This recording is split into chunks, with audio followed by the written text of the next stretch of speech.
साल के मखसूस वक्त में बहुत खास मेहमानों को जनूबी अफ्रीका के फाल्स बे के समुद्रों में देखा जा सकता है।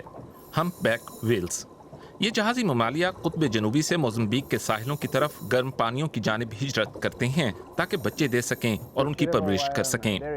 चंद महीनों बाद ये इसी रास्ते से वापस जनूब की तरफ रवाना हो जाते हैं और रिसर्चर्स ने इनकी तादाद में इजाफा नोट किया है। हम्पबैक व्हेल किसी नौ को तहफ़्फ़ुज़ देने के हवाले से कामयाबी की एक कहानी है। 70 की दहाई के अवाखिर में अफ्रीका के जनूबी साहिलों के आसपास व्हेल मछली के शिकार या तिजारती मकासद के लिए उनको पकड़ने का सिलसिला रुकने के बाद से इनकी आबादी मौसर अंदाज में बढ़ी है और हमारे ख्याल से इनकी तादाद इकोसिस्टम के तवाज़ुन के लिए दरकार हद के करीब होती जा रही है। ये मुहक्किकीन पानी के अंदर व्हेल मछलियों की आवाज़ रिकॉर्ड करने के लिए हाइड्रोफोन का इस्तेमाल करते हैं, जो पानी के अंदर काम करने वाला माइक्रोफोन होता है। केप टाउन के करीबी समंदरों का पानी व्हेल मछलियों के रवैयों की स्टडी के लिए बेहतरीन माहौल फराहम करता है।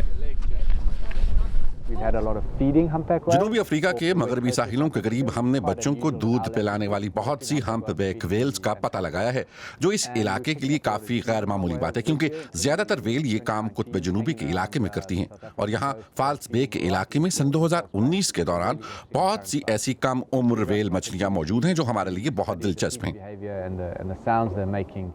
व्हेल मछलियाँ मुख्तलिफ किस्म की आवाज़ें निकाल कर आपस में बातचीत करती हैं, जिनमें क्लिक, सीटियाँ और शायद नग़मे भी शामिल होते हैं, और ये मखसूस किस्म के रवैयों के लिए मखसूस होते हैं। इस इलाके में रिकॉर्ड किए गए व्हेल के नग़मे की आवाज़ को अफ्रीका के दूसरे हिस्से में रिकॉर्ड की गई आवाज़ के साथ मवाजने से मुहक्किकीन को यह मालूम होता है कि कौन से ग्रोह मुख्तलिफ रास्तों के ज़रिए सफ़र करते हैं। जब हमने फाल्स बे में हम्पबैक व्हेल का नगमा सुना तो हम हैरान रह गए। हालांकि हमने यहाँ हाइड्रोफोन डॉल्फिन की आवाजें सुनने के लिए लगाए थे। हम्पबैक व्हेल के नगमों को आमतौर पर जिनसी मुखालिफ को लुभाने के साथ जोड़ा जाता है और इस व्हेल का जिनसी मिलाप आमतौर पर मगरबी अफ्रीका और मोज़म्बिक के मशरकी साहिलों के करीब होता है। हम जानते हैं कि ये व्हेल मछलियां अपने बच्चों को दूध पिलाती हैं और ये इलाका उनकी सिर्फ एक गुजरगाह ही है। तिजारती बुनियादों पर व्हेल के शिकार पर तो कई दिहाइयां कबल पाबंदी आयद कर दी गई थी, मगर इस जानवर को अभी भी कई खतरात का सामना है, जिनमें जहाज़ों से टकराने का खतरा भी शामिल है और जालों में फंस जाना वगैरह भी। 2019 में कई व्हेल माहीगीरी के जालों में फंसकर हलाक हो गई थीं।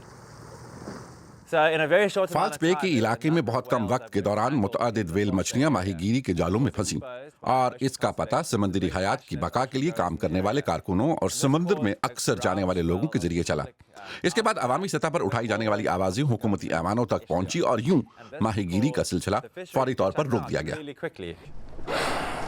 शिकार के बाइस नापेद हो जाने के खतरे से निकलकर इन व्हेल मछलियों ने हैरान कुन तौर पर अपनी आबादी बढ़ाई है और साइंसदानों और माहिरीन की कोशिशों के सबब अब ये केप टाउन और दुनिया भर के पानियों में ज्यादा महफूज अंदाज में तैर सकती हैं।